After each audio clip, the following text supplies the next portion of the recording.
Hello and नमस्कार, क्या हालचाल। बहुत बढ़िया। आज हम पढ़ने वाले हैं ग्रेविटेशन का पार्ट थर्ड में आज हम देखेंगे मास और वेट के बारे में देखेंगे। थ्रस्ट क्या होता है और अब थ्रस्ट क्या होता है और उसमें प्रेशर कैसे लगते हैं, और उसके बाद हम देखेंगे आर्किमिडीज प्रिंसिपल क्या होता है, और हम बुयांसी देखेंगे कि फोर्स एक्सर्टेड बाय लिक्विड क्या होता है। सारी चीज़ें हम इसमें देखने वाले हैं। तो चलिए स्टार्ट करते हैं आज का टॉपिक। सबसे पहले हम स्टार्ट करेंगे मास एंड वेट से। तो देखिए, मास एंड वेट में मैं सबसे पहले आपको ये बताऊं कि मास क्या होता है। आपको पता है मास क्या होता है? What is mass? मास, देखिए मास क्या होता है। Mass is a property of the object. कोई भी दुनिया में ऐसा कोई ऑब्जेक्ट नहीं है जिसके पास मास ना हो, है ना। दुनिया में ऐसा कोई, it is the intrinsic property. Charge zero हो सकता है। दो ऐसी प्रॉपर्टी होती है, एक तो होता है मास, दूसरा होता है चार्ज।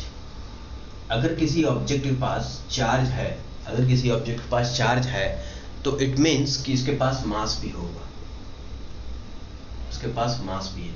अगर किसी ऑब्जेक्ट के पास मास है तो ये कोई ज़रूरी नहीं कि उसके पास चार्ज हो। वो न्यूट्रल भी हो सकता है, पॉजिटिव चार्ज भी हो सकता है और नेगेटिवली चार्ज भी हो सकता है। कोई भी चार्ज कुछ भी हो सकता है, लेकिन मास तो होगा ही होगा। तो ऑब्जेक्ट, दुनिया में ऐसा कोई ऑब्जेक्ट नहीं है, कोई मैटर नहीं जिसके पास मास ना हो। तो एक हर पार्टिकल के पास कुछ ना कुछ मास है। इवन आप सबसे न्यूट्रॉन ले लोगे, सबसे इलेक्ट्रॉन ले लो, इलेक्ट्रॉन का आप करोड़वां हिस्सा ले लो तो उसके पास भी मास है। मास ऑफ इलेक्ट्रॉन आपको पता है 9.1 × 10⁻31 kg। तो मास का मतलब होता है it is a intrinsic property of the material, है ना। Mass it is the measurement of inertia. Inertia को मेजरमेंट है ये। जैसे कि इनर्शिया आपने पढ़ा है क्या है?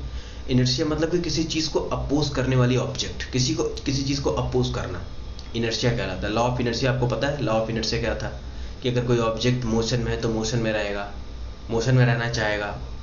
अगर उस पर उसको रेस्ट में लाने की कोशिश करेंगे तो उसको इनर्शिया की वजह से वो आगे की तरफ बढ़ेगा। इनर्शिया, वो लॉज ऑफ इनर्शिया था। मास मतलब कि it is a scalar quantity और ये हमेशा कांस्टेंट होता है ना।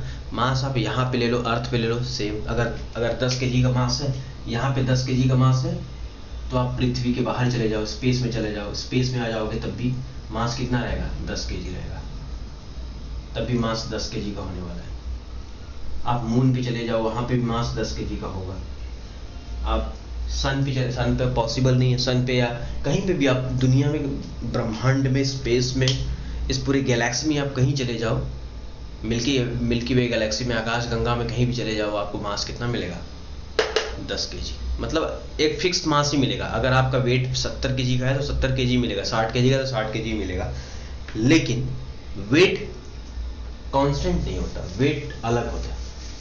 वेट थोड़ा अलग मैटर है, अलग क्वांटिटी हो जाती है। देखो कैसे। वेट का मतलब क्या होता है? वेट का मतलब होता है कि वेट का मतलब क्या होता है? वेट का मतलब होता है अगर आप अर्थ सरफेस पे हो तो आपको अर्थ कितनी फोर्स से नीचे की तरफ खींच रहा है उसको वेट बोलते हैं। अगर ये अर्थ है, अगर ये कोई ऑब्जेक्ट है, मान लो मास m का, तो अर्थ इधर की तरफ फोर्स लगाएगा, उसको ग्रेविटेशनल फोर्स, ठीक है। अर्थ अपनी तरफ इसको खींचेगा, ग्रेविटेशनल फोर्स। ये जो फोर्स होता है ना, इसके वेट के बराबर होता है, इसके वेट के बराबर। Same force Newton third law की वजह से नीचे भी लगेगा, फोर्स लगा दोनों साइड, ठीक है। और ये फोर्स कितना होता है? ग्रेविटेशनल फोर्स होता है F = G mass of the earth m × r²। ये आपने पढ़ा है, ये होता है ग्रेविटेशनल फोर्स। और यही फोर्स हमारा क्या होता है? वेट होता है। यही फोर्स हमारा वेट होता है। देखते हैं कैसे वेट होता है। देखो ये इस ऑब्जेक्ट के पास फोर्स नीचे की तरफ है, नीचे की तरफ फोर्स है, यानी कि इसके पास कुछ ना कुछ एक्सेलरेशन होगा। फोर्स आएगा तो एक्सेलरेशन होगा। हमने पढ़ा था एक्सेलरेशन कितना आ रहा था नीचे, टुवर्ड्स डाउन, कितना आ रहा था? g आ रहा था, स्मॉल g, है ना। तो मैं इसको ऐसे लिख सकता हूँ F = मास इंटू एक्सेलरेशन।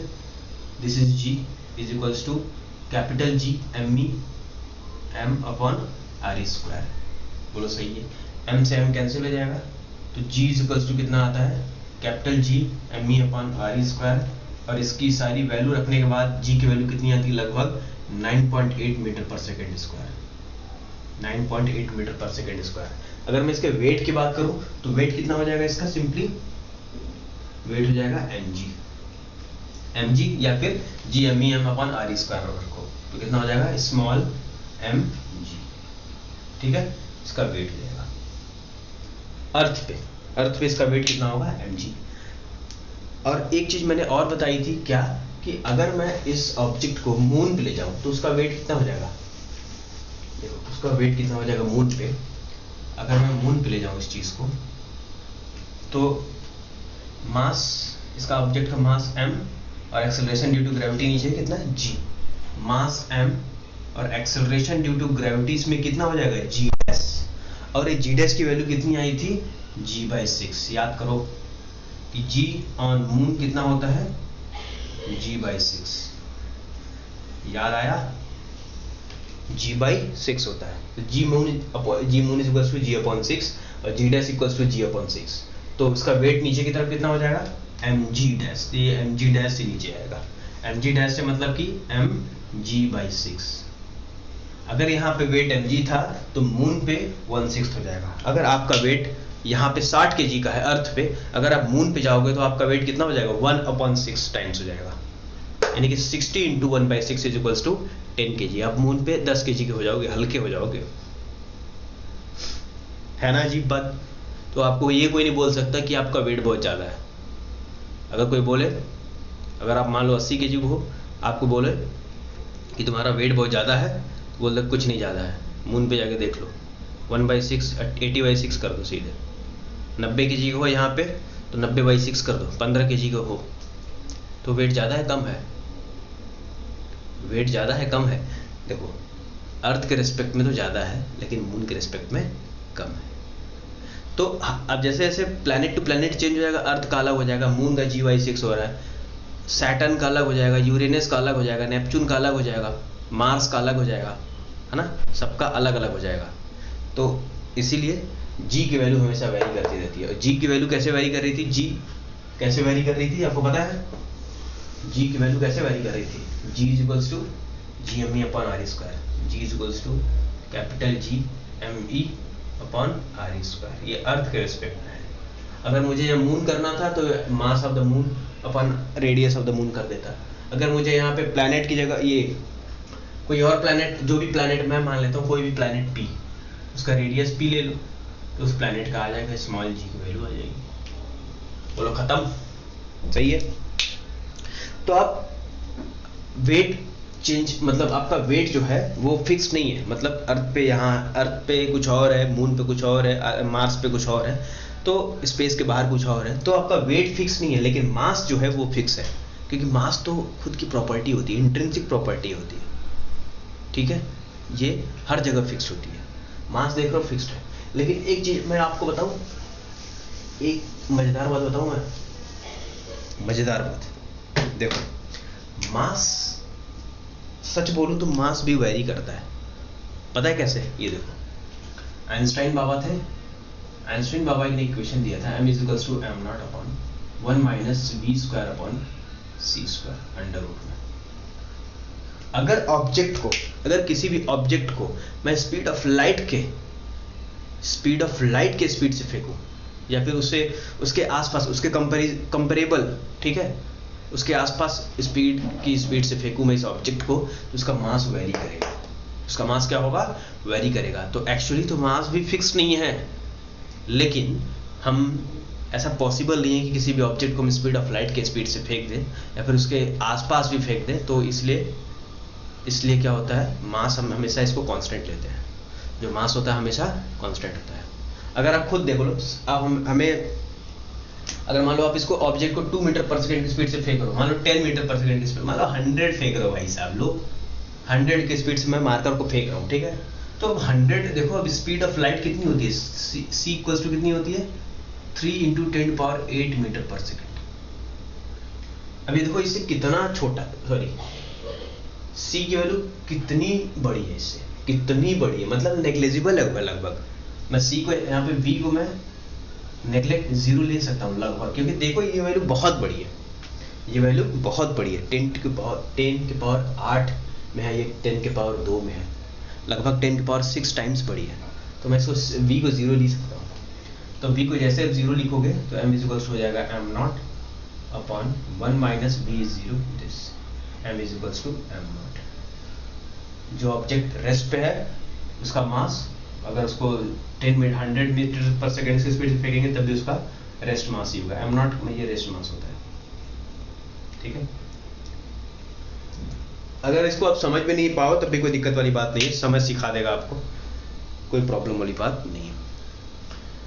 तो 99.99 केस में इनफैक्ट आप जब भी फिजिक्स में मास को डील करोगे आप जब भी, तो 99.9999% आप क्या करोगे, मास को कांस्टेंट लोगे। इस केस में मास को constant, mass is always constant, constant क्या, कांस्टेंट। हमेशा जो द्रव्यमान है, मास को हिंदी में द्रव्यमान बोलते हैं अगर मैं गलत नहीं हूं तो, द्रव्यमान इज ऑलवेज कांस्टेंट। ठीक है, 0.00000000001% केस में मास कांस्टेंट नहीं होगा। वो केस कब होगा, जब आप फिजिक्स के, जब आप कॉलेज के बाहर, जब भी मतलब अपने मूड में कभी आओगे थ्योरी ऑफ रिलेटिविटी पढ़ने, या फिर कभी आइंस्टाइन की थ्योरी पढ़ने जाओगे, तो आपको उस केस में मास कांस्टेंट नहीं रहेगा। ठीक है, मैटर को स्पीड ऑफ लाइट की स्पीड से जा रही होती है। ठीक है, तो आप ज़्यादातर केस में क्या लोगे, मास कांस्टेंट होगा और वेट वेरिएबल होगा, mg। g की वैल्यू वेरिएबल है तो mg की वैल्यू भी वेरिएबल करेंगे। समझ में आ गया? तो इस सारी कहानी मास और वेट की होगी। हम देखते हैं अभी नेक्स्ट टॉपिक, क्या, थ्रस्ट। थ्रस्ट जानते हो क्या होता है? थ्रस्ट दिख रहा है, नहीं दिख रहा? कोई बात नहीं, दिख जाएगा, मन की आंखों से देखोगे तो सब दिख जाएगा। थ्रस्ट क्या होता है भाई साहब? देखो, थ्रस्ट का मैं, एक मिनट देखो, आप नंगे पांव कभी चलो, नंगे पांव कभी एक पत्थर पे खड़े हो जाओ, नंगा पांव हो के कभी एक पत्थर पे खड़े हो जाओ, ऐसे नंगे पांव हो गए, कभी एक पत्थर पे खड़े हो जाओ। आपका जो फुट है, ठीक है, फुट है, आपके पैरों को पेन होगा, दर्द होगा, उफ ये दर्द। ठीक है, और अगर आप जमीन पे खड़े हो, फ्लैट पे खड़े हो, फ्लैट लैंड पे, यहाँ पे आप पेबल्स पे खड़े थे, ठीक है, पेबल्स पे, अब यहाँ पे फ्लैट लैंड पे खड़े हो, यहाँ पे आपको पेन नहीं होगा। क्यों क्यों क्यों क्यों? ऐसा क्या हो सकता है, ऐसा क्या रीजन है? Reason is thrust, reason is thrust. मतलब आपके पैरों पे थ्रस्ट लग रहा है। अच्छा, वो क्या होता है, वो बता दो मेरे को, थ्रस्ट क्या होता है? देखो, P is equals to thrust upon area। जब आप एक सेकेंड,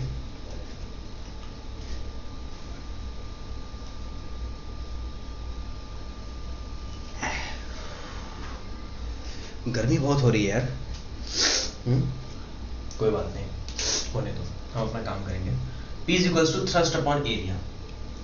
जैसे ही आप पैरों, नंगे पैर एक पेबल्स पे खड़े थे, तो आपने देखा कि सरफेस एरिया जो है, मतलब आपके पैरों में उस पेबल इतना ही पत्थर वो चिपक रहा था। ठीक है, मतलब इसका अगर एरिया तो देखिए इतना है, इतना एरिया आपके पैरों में चिपक रहा था, तो आपका एरिया यहाँ पे कम हो गया था।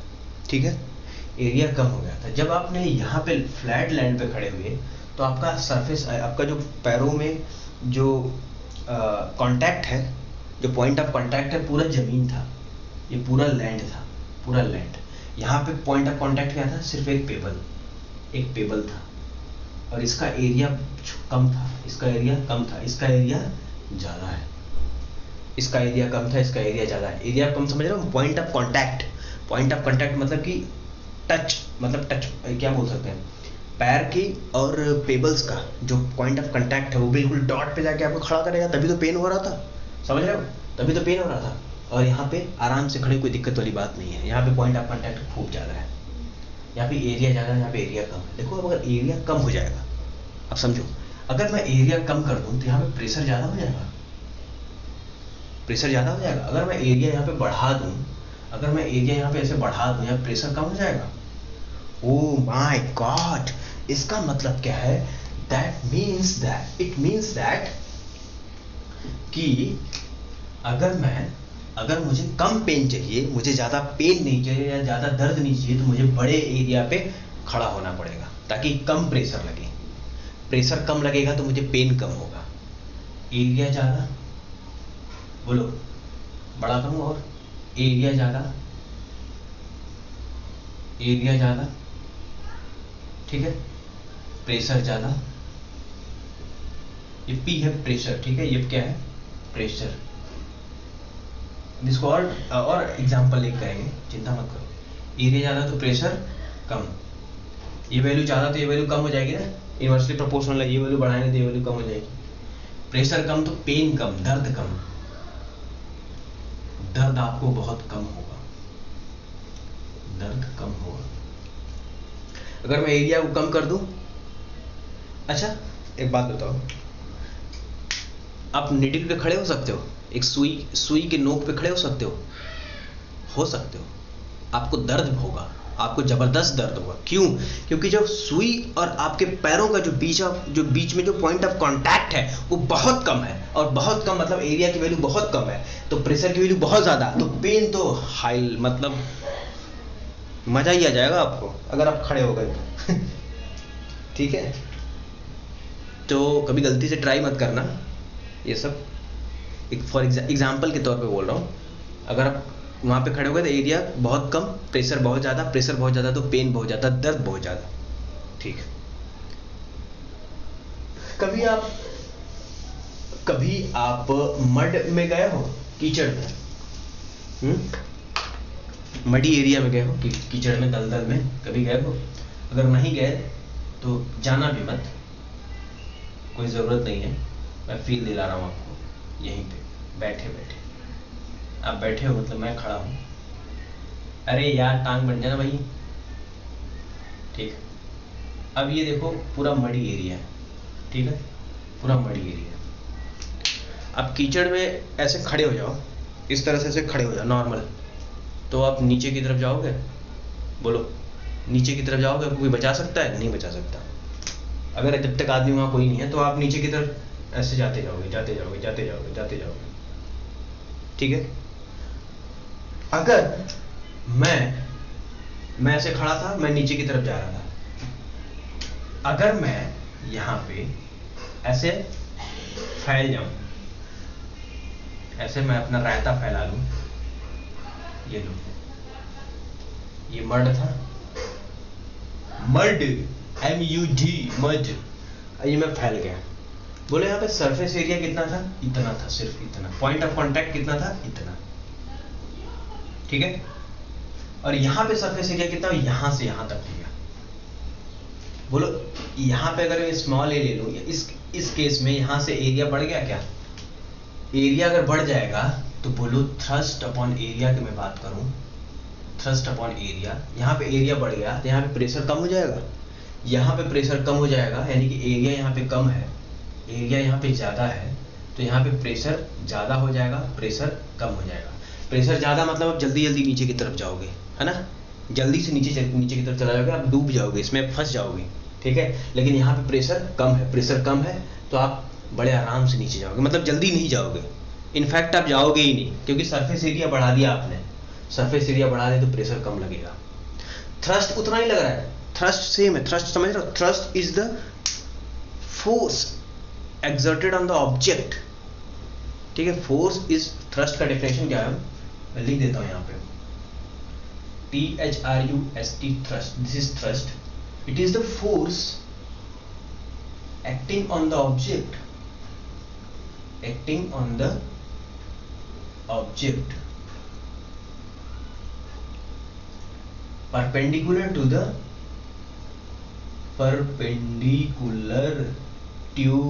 the surface area, force acting on the object। thrust क्या है? thrust is nothing but the force acting on the object। ये ऑब्जेक्ट है, मैं ऑब्जेक्ट हूं, पर acting on the object perpendicular to the surface area, इस सरफेस एरिया के perpendicular ऊपर की तरफ। ये अगर सरफेस एरिया यहाँ है तो फोर्स नीचे की तरफ लग रहा है, मेरा वेट नीचे की तरफ, वेट तो यहाँ पे भी सेम है, मास तो mg यहाँ पे भी लगेगा, मास यहाँ पे सेम है, mg यहाँ पे भी लगेगा, तो थ्रस्ट सेम है, वेट नीचे की तरफ, फोर्स नीचे की तरफ सेम लग रहा है, लेकिन मैंने सरफेस एरिया को कम ज़्यादा कर दिया, जिसकी वजह से प्रेशर कम ज़्यादा हो गया, जिसकी वजह से मैं सेफ खेल गया। सही है, समझ में आ गया? फील आई कि नहीं है प्रेशर और थ्रस्ट अपॉन एरिया की? ठीक है,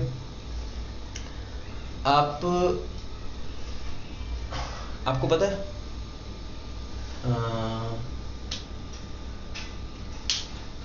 एक और एग्जांपल देख लेते हैं। ये तो मड का एग्जांपल हो गया, ठीक है, और भी एग्जांपल है।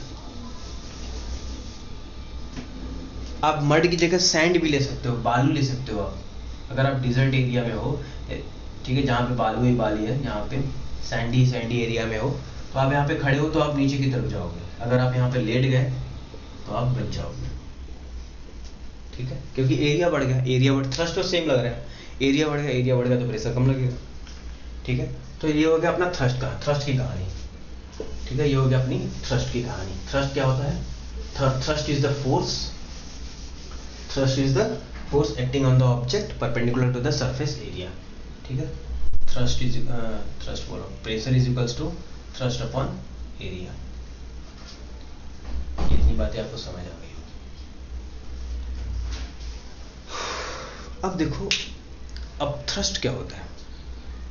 अब थ्रस्ट का मतलब होता है, अब थ्रस्ट, अब खुद देखो, अब का मतलब ऊपर की तरफ, थ्रस्ट मतलब फोर्स, ऊपर की तरफ फोर्स लगना। फ्लूइड समझते? Fluid is the composition of liquid and gas, it is the composition of liquid and gas, ठीक है। लिक्विड में पानी ले सकते हो, जो मर्जी आप ले सकते हो फ्लूइड में, ठीक है। तो हम देखो, अब देखते हैं अब थ्रस्ट क्या होता है। अब थ्रस्ट देखो, अब ये मान लो एक बीकर है, बड़ा सा बीकर है, टब टाइप है, इसमें पानी भरा हुआ है, H2O पानी भरा हुआ है। इसमें मैंने एक बॉल को, प्लास्टिक के बॉल को नीचे की तरफ प्रेस किया, मैंने प्रेस किया, खुद तो डूबेगा नहीं, तो मैंने प्रेस किया, तो जैसे मालूम मैंने बॉल को यहाँ पे रखा, ठीक है। तो अब क्या हो रहा है कि पानी है, इस पे, इस ऑब्जेक्ट पे नीचे से ऊपर की तरफ फोर्स लगाएगी, नीचे से ऊपर की तरफ फोर्स लगाएगी, इस डायरेक्शन में देखो, यहाँ से नीचे से चारों दिशाओं में फोर्स लगाएगी, ताकि ये नेट फोर्स ऊपर की तरफ रहे, ठीक है, ऊपर की तरफ फोर्स लगाएगी, ऊपर की तरफ। इसको बोलते हैं upthrust. Upthrust is the force exerted by the liquid या force exerted by the fluid on the object. समझ आ गया? Force is the force exerted on the force exerted by the fluid on the object, ठीक है। अब thrust होता है ऊपर की तरफ, ऊपर की तरफ फोर्स लगाएगा, आप ऊपर की तरफ फोर्स लगाएगा। अब ये ऑब्जेक्ट है, देखो, अब इस ऑब्जेक्ट का एक वेट लगेगा नीचे, वेट तो हमेशा लगना ही लगना है, आप कहीं भी रखो, ठीक है। वेट तो नीचे लगेगा, कितना? नीचे की तरफ लगेगा, कितना? mg, इस ऑब्जेक्ट का मास, और g नीचे की तरफ mg, और ये अब थ्रस्ट ऊपर की तरफ लगा रहे हैं, ठीक है। ये पानी फोर्स लगाएंगे ऊपर की तरफ, ऑब्वियस सी बात है, हर लिक्विड की प्रॉपर्टी होती है कि फोर्स लगाएगा, कोई भी अगर उसमें जाएगा तो, ठीक है। ये ऊपर की तरफ फोर्स लगाएगा, कितना? मान लेते हैं FTH नाम देता हूं मैं, FTH, ऊपर की तरफ, F थ्रस्ट। इसको बॉयंसी भी बोलते हैं, इसको क्या बोलते हैं? बॉयंसी, BUOYANCY, इसको बॉयंसी बोलते हैं, बॉयंट फोर्स भी बोलते हैं इसको अपथ्रस्ट बोलते हैं, बॉयंसी बोलते हैं, बॉयंट फोर्स बोलते हैं, ऊपर की तरफ जो फोर्स लगा रहे थे उसको बॉयंट फोर्स बोलते हैं, ठीक है।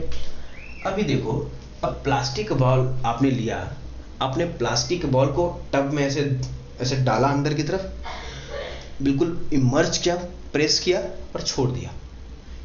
आपने देखा आपने क्या देखा? आपने देखा कि बॉल ऊपर की तरफ आ गई, बॉल को आपने नीचे की तरफ डाला, छोड़ दिया टब में, बॉल ऊपर की तरफ आ गई। प्लास्टिक की बॉल थी, रिमेंबर, ठीक है। बॉल ऊपर की तरफ क्यों आ गई भाई? बॉल को तो मैंने नीचे डाला, उसको वेट की वजह से नीचे जाना चाहिए mg, लेकिन ये बॉल ऊपर की तरफ आ गई। इट मीन्स कि कोई ना कोई इस पे फोर्स लगा रहा था। कौन फोर्स लगा रहा था? ये लिक्विड इस पे फोर्स लगाया ऊपर की तरफ।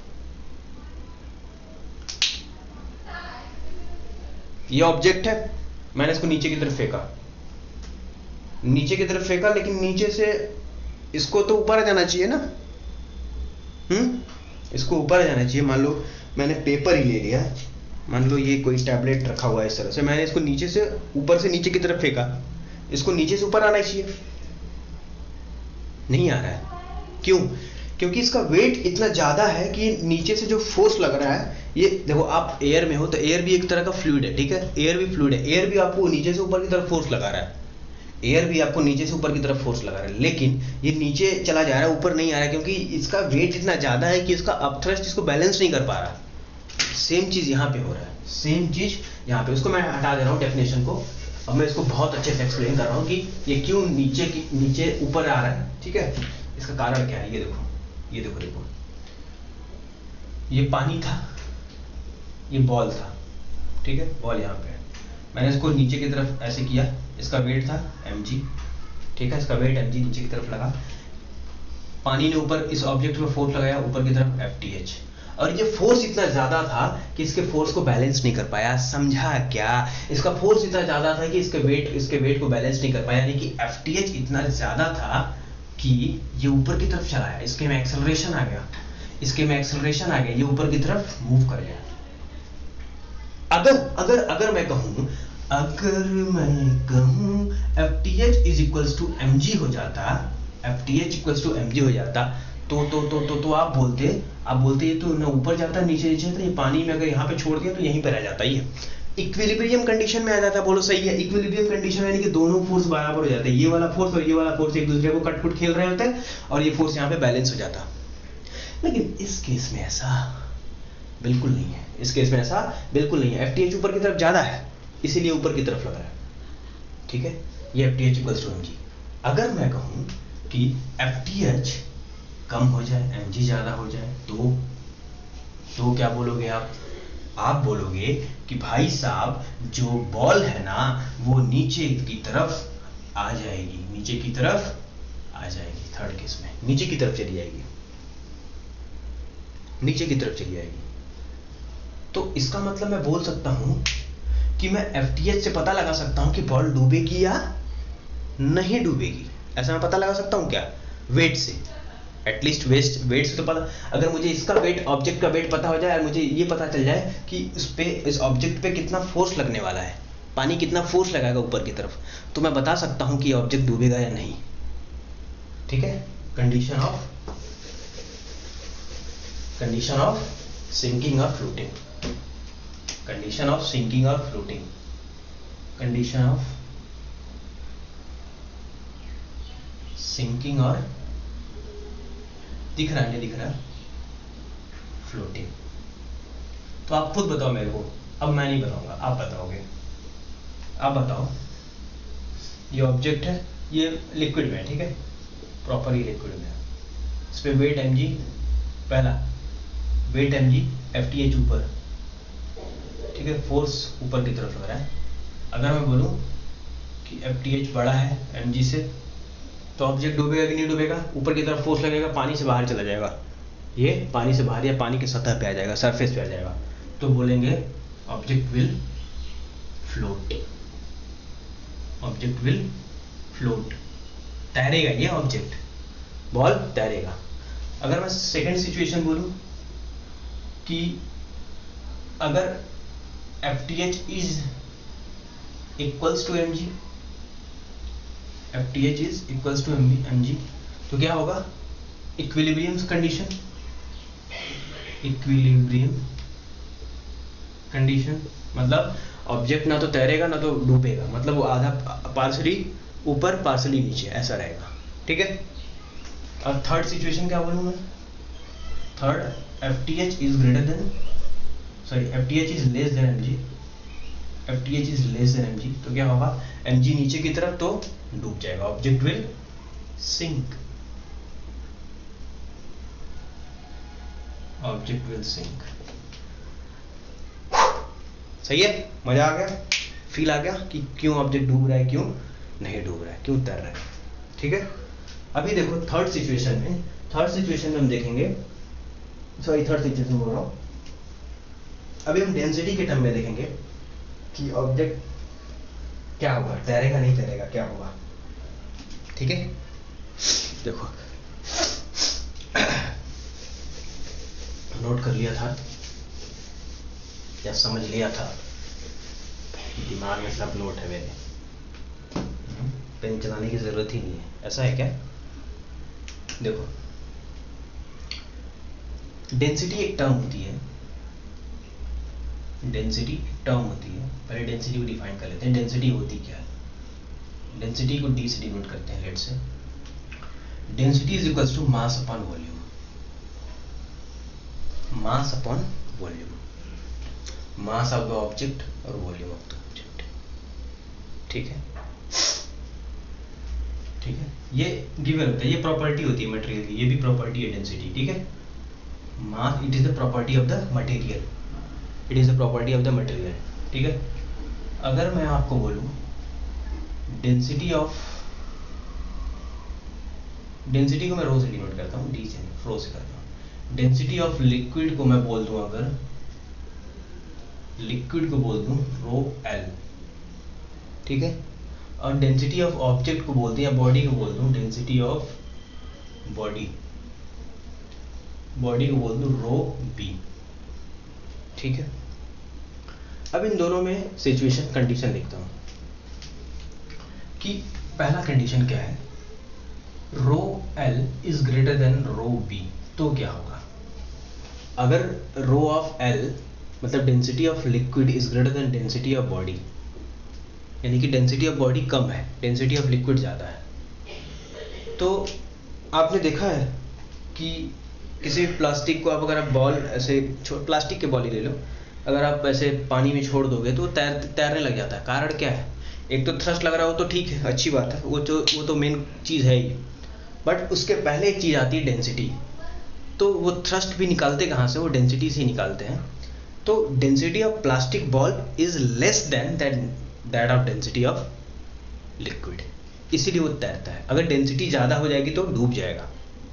ठीक है, अगर डेंसिटी ऑब्जेक्ट की ज़्यादा हो जाएगी तो पानी में डूब जाएगा, अगर कम होगी तो तैरेगा, अगर बराबर होगी तो पार्शल, दोनों से सिचुएशन रहेगा, पार्शल इमर्स, पार्शल ऊपर की तरफ।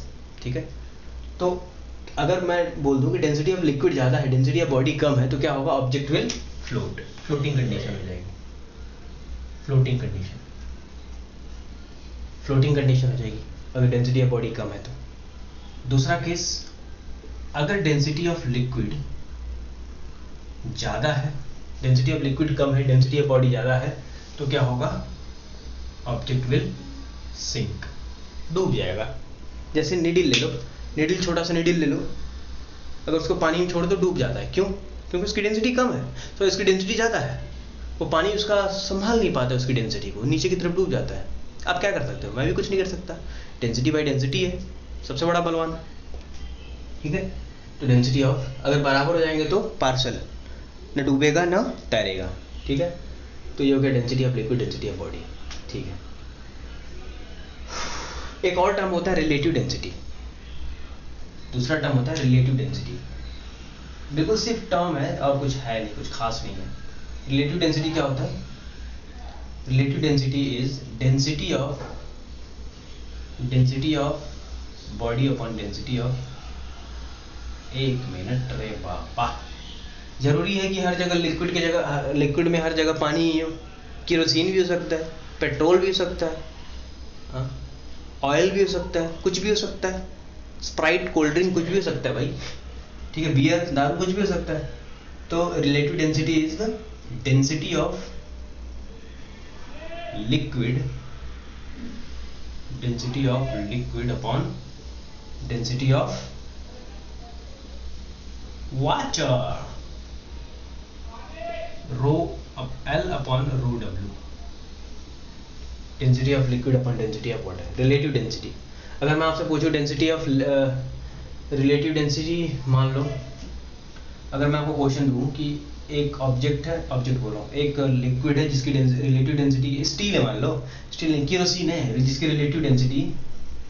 रिलेटिव डेंसिटी कितनी है, रिलेटिव डेंसिटी 6 है। अच्छा, रिलेटिव डेंसिटी की क्या यूनिट होगी बता सकते हो? हाँ, डेंसिटी ऊपर डेंसिटी नीचे, कोई यूनिट नहीं है, unitless, it is unitless, no unit, unitless. क्यों यूनिटलेस? क्योंकि ऊपर भी डेंसिटी नीचे भी density, density upon density cancel हो जाएगा यूनिट। यहाँ पे डेंसिटी की क्या यूनिट होती है पता है? KG per meter cube, KG ऊपर नीचे metre cube, KG per meter cube, ठीक है। तो रिलेटिव डेंसिटी अगर 6 है किसकी, केरोसिन की, और डेंसिटी ऑफ वाटर आपको दिया है कितना, 1000 KG meter cube, density of water is equals to 1000 KG per meter cube. तो what is the density of kerosene? Density of kerosene क्या होगा? तो निकाल दो, relative density is equals to density of kerosene upon density of water. तो density of kerosene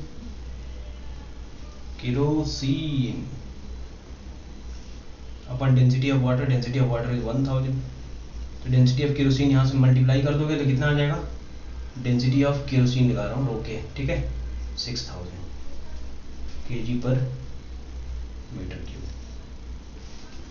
बोलो clear? अरे बोल लो यार, क्लियर है? डेंसिटी और रिलेटिव डेंसिटी।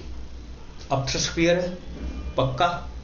क्या होता है अब थ्रस्ट, और थ्रस्ट क्लियर है, और मास क्लियर है, वेट क्लियर है। अब एक नेक्स्ट टॉपिक है, कौन सा है नेक्स्ट और लास्ट टॉपिक, आर्किमिडीज बाबास प्रिंसिपल। आर्किमिडीज प्रिंसिपल भी कुछ नहीं है, देखो आसान है, ठीक है। आर्किमिडीज प्रिंसिपल भी क्या है, आसान है, आसान है,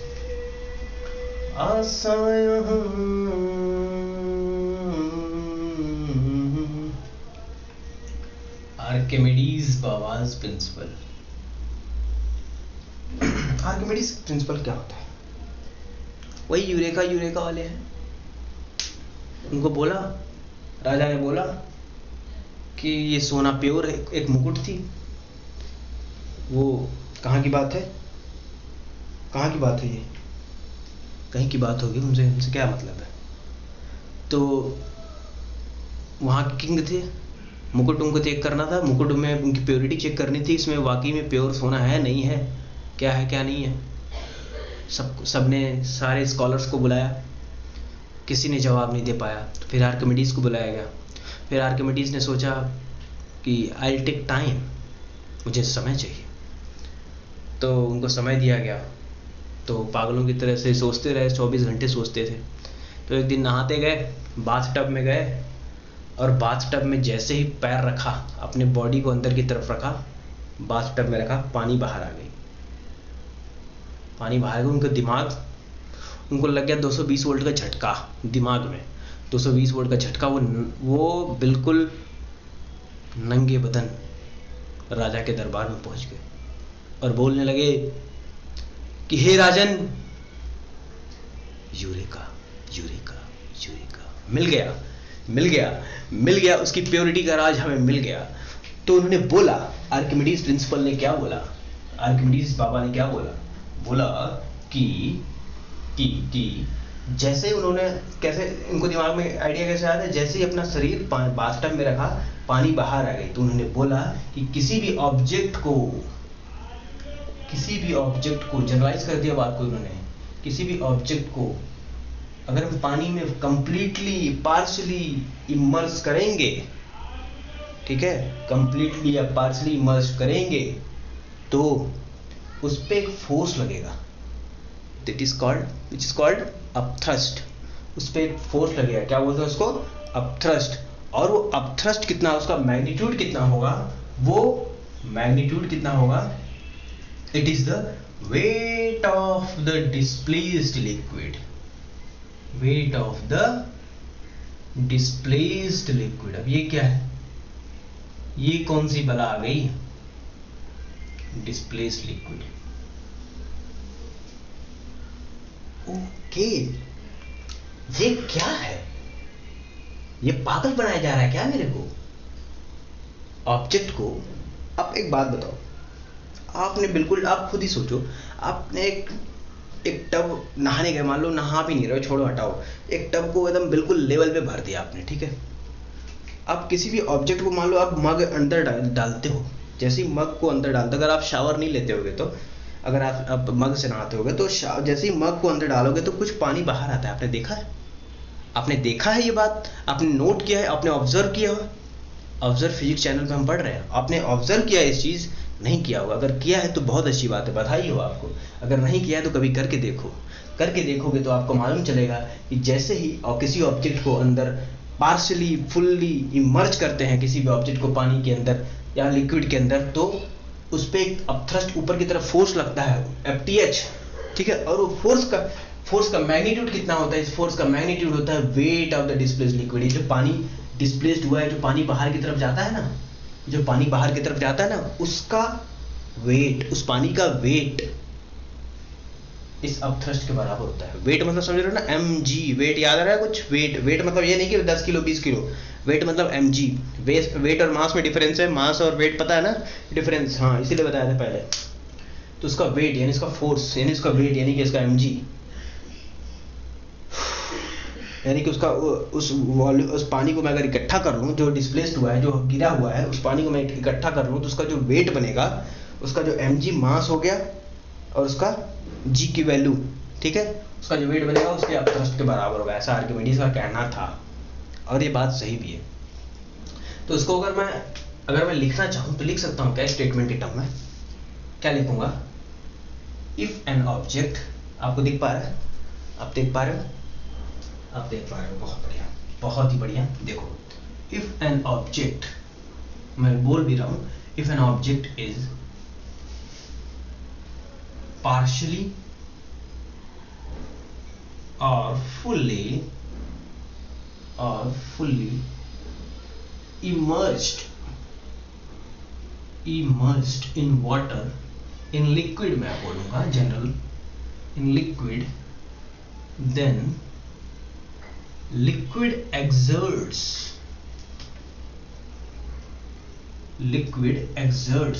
a force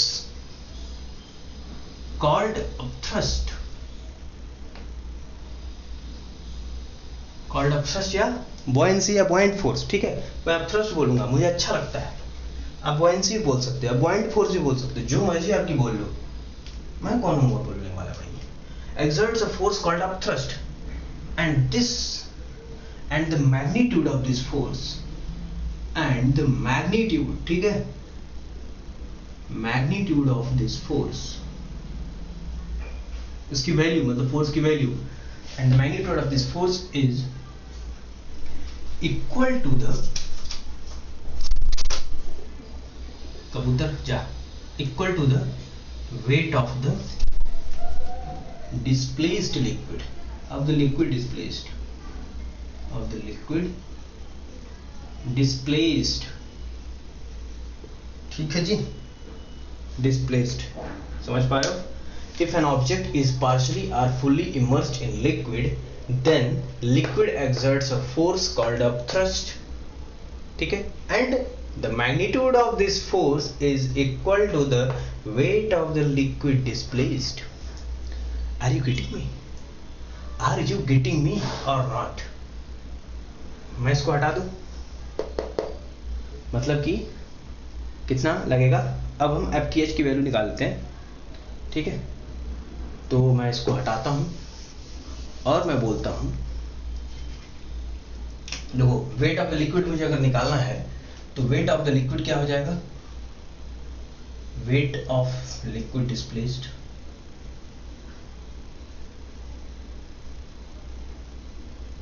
equals to weight, एक तो लास्ट में जी आएगा, ठीक है, तो mg मतलब कि मास of the liquid into mg। तो मास पता है, डेंसिटी आपको पता है, डेंसिटी क्या होता है, मास अपॉन वॉल्यूम, तो mass is equals to volume into density, ठीक है, mass equals to volume into density. तो वॉल्यूम रो ऑफ लिक्विड याद आया, density of liquid, volume into volume of that liquid into g, ये हो गया weight of the liquid displaced, rho L VL into g. अच्छा, मैं इसको VL को मैं क्या लिख सकता हूँ, weight of the liquid, volume of the liquid को rho L V volume in into g, ये मैं बोलूंगा।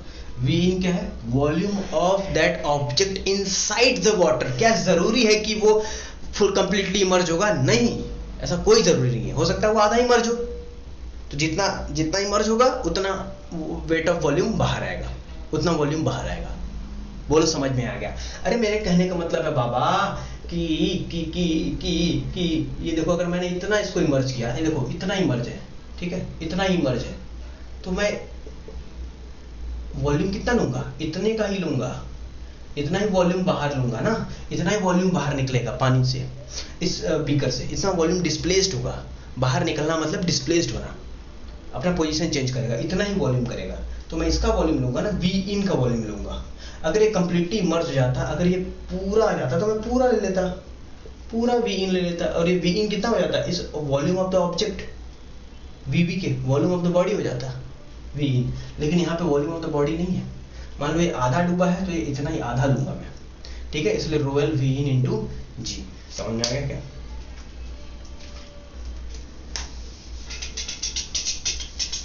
Wait of the liquid is equal to rho L V in into g, इस बात को याद रखना, weight of the rho L V in into g, ठीक है। और अब थ्रस्ट आपको पता है, और यही कितना हो जाएगा, यही हो जाएगा FTH, FTH equals to rho L V in into g. बोलो क्लियर हो गया क्या? बोलो आर्किमिडीज को भी खत्म कर दिया क्या? बोलो आर्किमिडीज है या थे हो गए, अब तो समझ में आ गया, तो थे हो गए, खत्म आर्किमिडीज। एक आध क्वेश्चन देख लेते हैं आर्किमिडीज प्रिंसिपल पे, ठीक है, उसके बाद हम कुछ आगे बढ़ेंगे। तो देखते हैं क्वेश्चन एक, इसको मैं हटा देता हूं।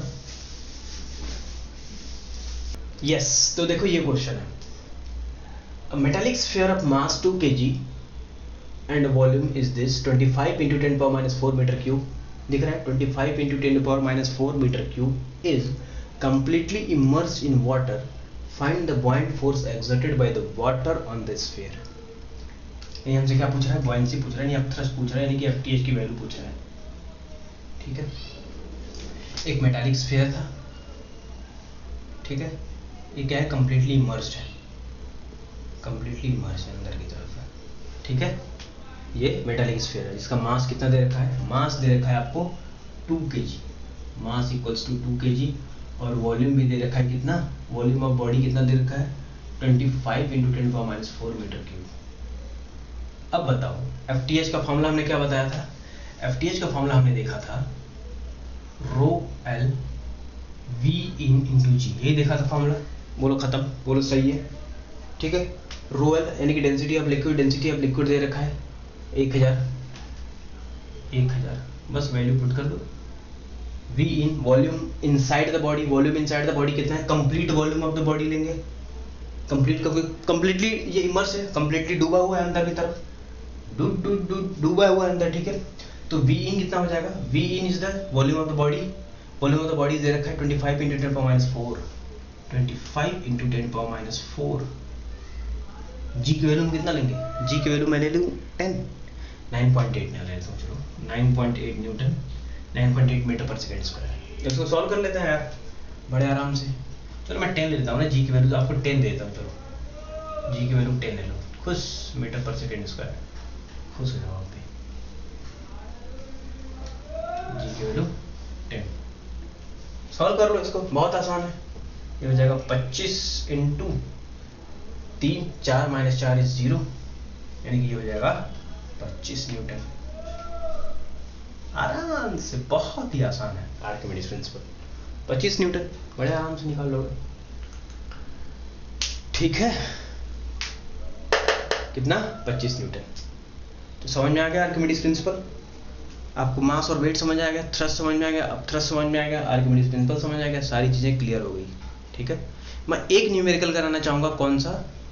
एक न्यूमेरिकल कराना चाहूँगा ग्रेविटेशन का, बहुत ही अच्छा न्यूमेरिकल है, उसको भी आप कर लो, बाकी सारे टाइप्स कवर हो जाएंगे। ठीक है, मैं उसको करा देता हूँ आपको।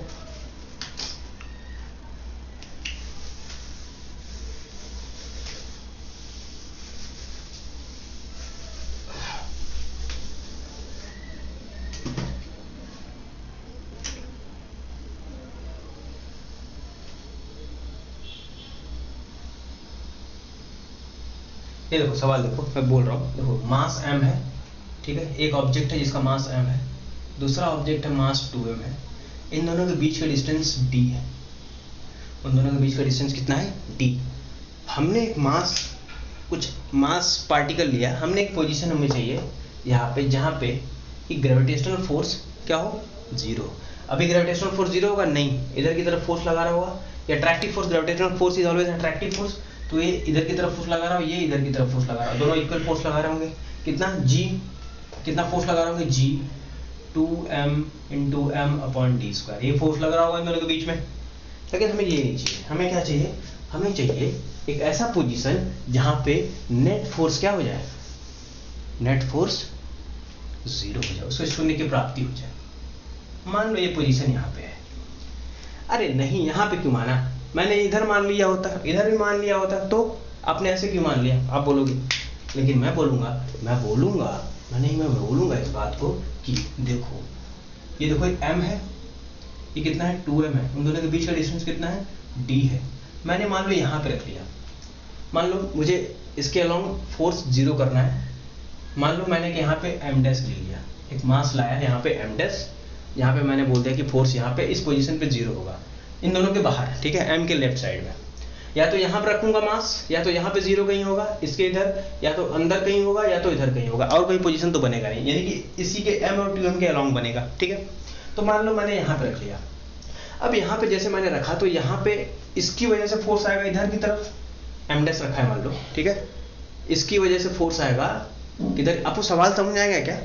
सवाल क्या बोल रहा था? m और 2m दोनों के बीच में डिस्टेंस d है, तो मुझे एक ऐसा पोजीशन चाहिए जहाँ पे नेट फोर्स जीरो हो जाए। ठीक है, तो अब मैं बोलूंगा यहाँ पे रखूंगा, तो मुझे इसकी तरफ, इसकी वजह से फोर्स आएगा इधर की तरफ, और इसकी वजह से फोर्स आएगा इधर की तरफ, तो नेट फोर्स तो इधर की तरफ आ रहा है, तो नेट फोर्स जीरो हो ही नहीं रहा है, नहीं यहाँ पे रखना बेवकूफ़ी है। तो मैं बेवकूफ़ी ऐसा क्यों करूँगा? ऐसी बेवकूफ़ी मैं क्यों करूँ?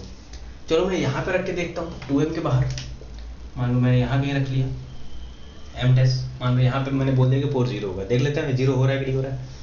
इसकी वजह से फोर्स आएगा इधर की तरफ, छोटे वाले मास की वजह से इधर की तरफ आएगा, इस बड़े वाले मास की वजह से भी इधर की तरफ आएगा, नेट फोर्स टोटल इधर की तरफ आ रहा है, मतलब कि अभी भी नेट फोर्स जीरो नहीं हो रहा है, नेट फोर्स बैलेंस नहीं हो रहा है, तो अभी भी मैं बोलूँगा कि यहाँ पे भी रखना क्या है? बेवकूफ़ी है। तो बचा कौन सा पोजीशन भाई साहब? बचा यही पोजीशन है, बीच में कहीं भी रख लो, मान लो मैंने यहाँ पे रख लिया, मान लो यहाँ पे रख लिया, और यहाँ पे बोल दिया मैंने डिस्टेंस x, और ये कितना हो जाएगा फिर? d minus x. बोलो सही है? दिख रहा है? ये x है, ये d माइनस एक्स है, मैंने इस पोजीशन बोल दिया फोर्स जीरो है, तो नेट फोर्स देखो ये m डैश मान लो है, m डैश, ठीक है, तो इसकी वजह से फोर्स आएगा इधर की तरफ, इधर की तरफ, हाँ, और इसकी वजह से फोर्स आएगा किधर की तरफ? इधर की तरफ, तो दोनों फोर्स में बैलेंस कर सकता हूँ बड़े आराम से। ठीक है, तो दोनों फोर्स को मैं बड़े आराम से क्या कर सकता हूँ? बैलेंस कर सकता हूँ, तो बैलेंस कर दो दोनों फोर्स को, ग्रेविटेशनल फोर्स यहाँ पे लगा दो इस पोजीशन पे, देखो g इसकी वजह से m dash upon x square, ये आया, फोर्स किधर की तरफ लगेगा? इधर की तरफ, इधर की तरफ, ठीक है, और यहाँ पे इसकी वजह से फोर्स कितना आएगा? g 2m dash upon d minus x का होल स्क्वायर, इसकी वजह से फोर्स किधर की तरफ आएगा? इधर, इसकी इधर की तरफ, और इन दोनों को क्या करना है? बैलेंस करना है। ठीक है, इन दोनों को क्या करना है? बैलेंस करना है, तो बैलेंस कर दो, बैलेंस करोगे तो क्या हो जाएगा? m dash upon x square, और ये हो जाएगा m dash upon d minus x का होल स्क्वायर। तो बोले m डैश से m डैश कैंसिल तो हो ही जाना था g से g खेल गया, ये m से m खेल गया, बचा क्या? इसको मैं d माइनस एक्स को इधर ले आया, d minus x upon x का whole square is equals to 2। बोलो ठीक है। अरे बोल लो यार, ठीक है क्या? अभी मैं बोल दूंगा d minus x upon x is equals to plus minus root two. बोलो क्लियर? ठीक है, तो मैं इसको इधर करता हूँ। इधर देखो d minus x equals to x, पहले मैं लेता हूँ d minus x upon x is equals to plus root two. तो ये कितना हो जाएगा d बाई एक्स, इसको सॉल्व करोगे minus one is equals to root two, तो माइनस वन इधर आ जाएगा तो हो जाएगा रूट टू प्लस वन, तो x इज इक्वल्स टू हो जाएगा d upon root two plus one, d upon root two plus one. ठीक है, अभी मैं सेकंड या तो ये बनेगा या तो ये माइनस रूट टू बनेगा, d minus x upon x is equals to minus root two. ठीक है, तो इसको मैं सॉल्व करूँगा तो बनेगा d by x is equals to one minus root two. अभी देखो वन माइनस रूट टू क्या हो रहा है, रूट टू की वैल्यू कितनी होती है 1.4 के आसपास होती है, और ये वैल्यू 1, तो ये वैल्यू क्या हो रही है, नेगेटिव आ रही है, नेगेटिव आ रही है। क्या डिस्टेंस कभी नेगेटिव आ सकता है? नहीं आ सकता, तो ये नहीं होगा, इसको नेगलेक्ट कर देंगे, ये हो जाएगा। तो ये आपका आंसर आ जाएगा, ये आपका आंसर आ जाएगा, इतना unit d upon root two plus one. ठीक है, तो ये आपका आंसर आ जाएगा। आप मजे लो, फिर समझ आएगा क्या क्या किया यहाँ पे, फोर्स टोटल नेट फोर्स लिखा है इसकी वजह से, तो इसकी वजह से दोनों को बैलेंस कर दिया, दोनों को बैलेंस कर दिया, इक्वेट कर दिया, आंसर आ जाएगा। ठीक है, तो ये रहा आज का सेशन। आई होप आपको सारी चीज़ें क्लियर हो गई होंगी, न्यूमेरिकल और आर्किमिडीज प्रिंसिपल का न्यूमेरिकल बहुत अच्छे से क्लियर हो गया। आप टीएच अब थ्रस्ट क्या होता है, मास क्या होता है, वेट क्या होता है, थ्रस्ट क्या होता है, सारी चीज़ें क्लियर हो गई। आई होप सब कुछ ओके रहा होगा, क्रिस्पली क्लियर हो गया होगा। तो एंजॉय करिए, पढ़ाई करते रहे, और bye bye, all the best, take care.